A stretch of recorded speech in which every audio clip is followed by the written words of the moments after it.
Assalamualaikum warahmatullahi wabarakatuh.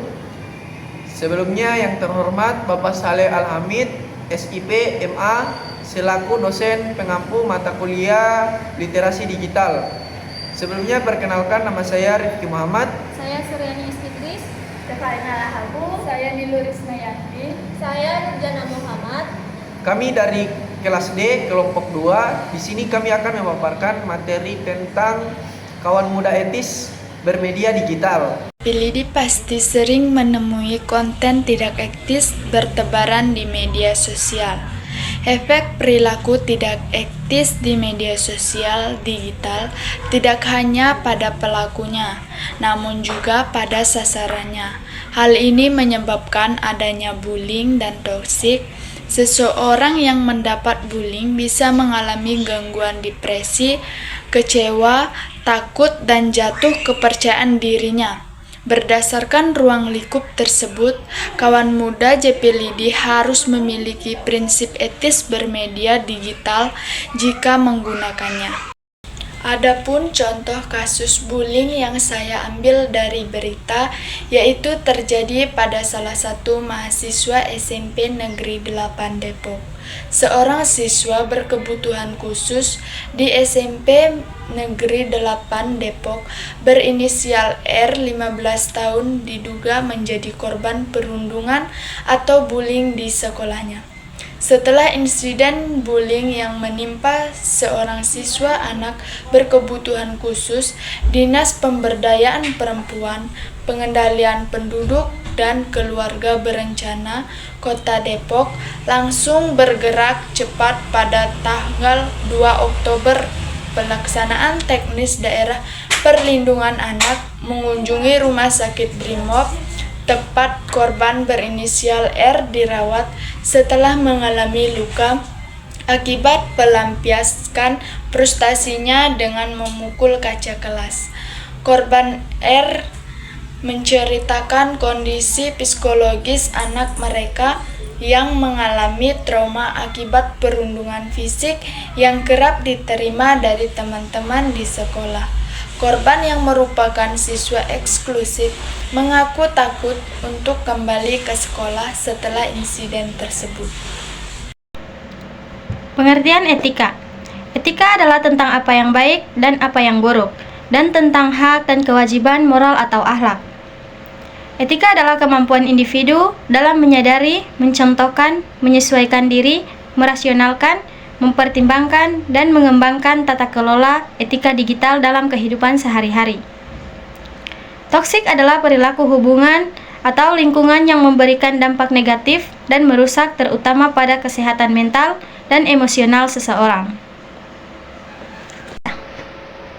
Jadi, contoh yang saya ambil dari materi kami yaitu tentang menyebarkan informasi tanpa verifikasi atau hoaks. Nah, bercerita tentang hoaks, saya mendapatkan berita hoaks baru-baru ini di Kompas.com dengan berita tentang Menteri Yusril sebut ada oknum polisi yang jebak Amarzoni. Menurut narasi dengan berbagai unggahan, Yusril menyebut bahwa oknum polisi tersebut menuduh Amar mengedarkan narkoba. Namun setelah ditelusuri oleh tim cek fakta Kompas.com, narasi tersebut tidak benar atau hoaks. Nah, dengan narasi yang beredar atau mengklaim Yusril Ihzah Mahendra mengatakan ada oknum polisi yang menjebak Amarzoni, dibagikan akun Facebook ini dan ini. Keterlibatan oknum polisi yang jebak Amarzoni dilepas. Ternyata ini permainan politik agar menjadi pengalihan isu Trans 7. Namun, oknum polisi sudah dipecat, mereka selama ini justru ngasih para narapidana mengonsumsi barang haram tersebut. Yusril sampaikan permohonan maaf dalam waktu dekat, Amar akan bebas. Tim cek fakta Kompas.com melakukan penelusuran tetapi tidak menemukan informasi kredibel. Yusril mengatakan bahwa ada oknum polisi yang menjebak dan menuduh Amarzoni mengedarkan narkoba. Tim cek fakta Kompas.com kemudian menelusuri foto Yusril sedang memberikan keterangan pers menggunakan teknik reverse image search. Diketahui foto itu bersumber dari unggahan video di kanal YouTube TV One News pada 12 September 2025. Akan tetapi dalam video itu Yusril tidak membahas kasus peredaran narkoba yang menjerat Amarno Joni. Namun ia menyampaikan bahwa rancangan undang-undang atau RRU perampasan aset masuk dalam daftar program legislasi nasional atau Proglens. Prioritas 2025 sampai 2026. Contoh perilaku etis dan tidak etis. Perilaku etis, jujur dalam perkataan dan tindakan, disiplin dan bertanggung jawab, menghargai hak orang lain, menepati janji, bersikap adil dan tidak diskriminatif, menjaga kerahasiaan.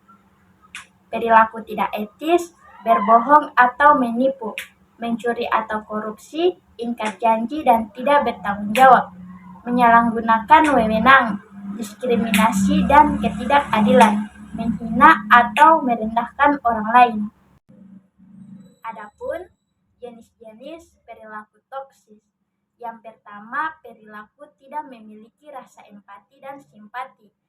Yang kedua, melakukan kekerasan dan penghinaan kepada orang lain di ruang digital. Yang ketiga, perilaku mengganggu dan mengusahakan. Dan yang terakhir, perilaku diskriminasi dan pelecehan. Contoh kasus pelanggaran privasi yaitu mengakses ponsel ataupun media sosial seseorang tanpa sepengetahuan orang tersebut, merupakan sebuah pengkhianatan kepercayaan. Bukan soal hanya mengupload foto atau video, tetapi itu juga hak kita dalam menjaga privasi kita agar tetap aman. Pelanggaran privasi di media sosial dapat meninggalkan jejak digital secara permanen dan dapat merusak reputasi para korban. Makanya ada yang namanya etika digital.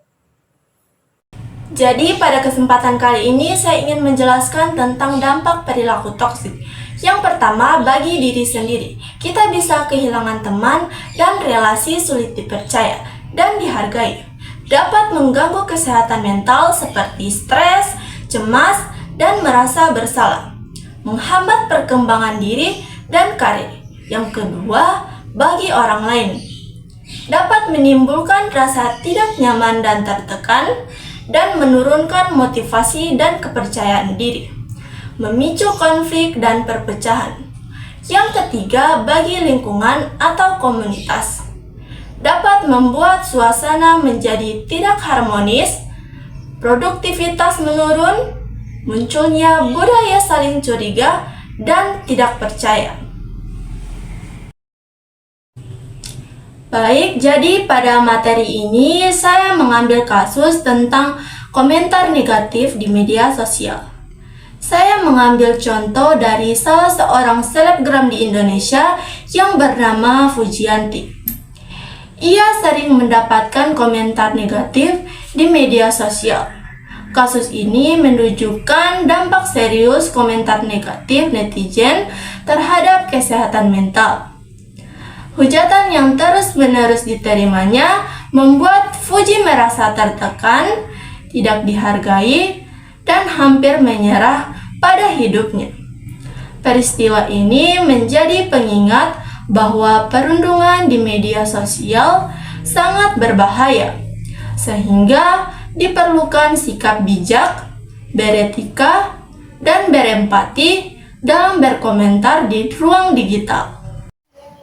Sebagai contoh yang nyata, kita bisa melihat peristiwa di mana seorang remaja didorong oleh rasa sakit hati karena berakhirnya hubungan asmara, memilih untuk menyebarkan foto atau video intim mantan kekasihnya. Ironisnya, konten tersebut tidak hanya disebar ke satu orang, melainkan dikirim secara masif kepada guru-guru dan teman-teman sekolah korban melalui grup WhatsApp. Tindakan ini mencerminkan hilangnya etika digital, di mana kemarahan pribadi melampaui akal sehat hingga tega menghancurkan masa depan orang lain secara sengaja. Dampak dari tindakan ini sangatlah fatal. Bagi korban, penyebaran konten tersebut mengakibatkan kematian karakter di lingkungan sekolah, trauma psikologis yang mendalam, bahkan resiko dikeluarkan dari sekolah. Sementara bagi pelaku, tindakan tersebut bukanlah sekedar kenakalan remaja biasa. Berdasarkan ulasan hukum di Tempo, tindakan ini merupakan pelanggaran berat terhadap pasal 27 ayat 1 Undang-Undang ITE mengenai penyebaran muatan yang melanggar kesusilaan dengan ancaman pidana hingga 6 tahun penjara. Meskipun pelaku masih di bawah umur dan diproses melalui sistem peradilan pidana anak, rekam jejak digital dan catatan kriminal tersebut akan melekat dan bisa menghambat masa depan mereka sendiri. Pelajaran besar dari kasus ini adalah pentingnya prinsip persetujuan atau konsen dan privasi dalam bermedia digital. Menjadi kawan muda yang etis berarti memahami bahwa apa yang dibagikan di ruang privat tidak otomatis menjadi konsumsi publik. Kita harus mampu mengelola emosi dan menyadari bahwa media sosial bukanlah tempat untuk melampiaskan dendam. Dengan menjaga etika digital, kita tidak hanya melindungi orang lain dari perundungan cyber, tetapi juga menjaga integritas dan masa depan kita sendiri agar tidak hancur hanya karena satu unggahan yang salah. Nah, kesimpulannya, kawan muda etis bermedia digital adalah mereka yang bijak, sopan, bertanggung jawab, dan menghargai orang lain dalam setiap aktivitas daring. Dengan etika digital, kita bisa membangun lingkungan online yang sehat, aman, dan bermanfaat bagi semua. Itulah pemaparan materi dari kelompok kami. Lebih dan kurangnya kami mohon maaf. Sekian, terima kasih. Wassalamualaikum warahmatullahi wabarakatuh.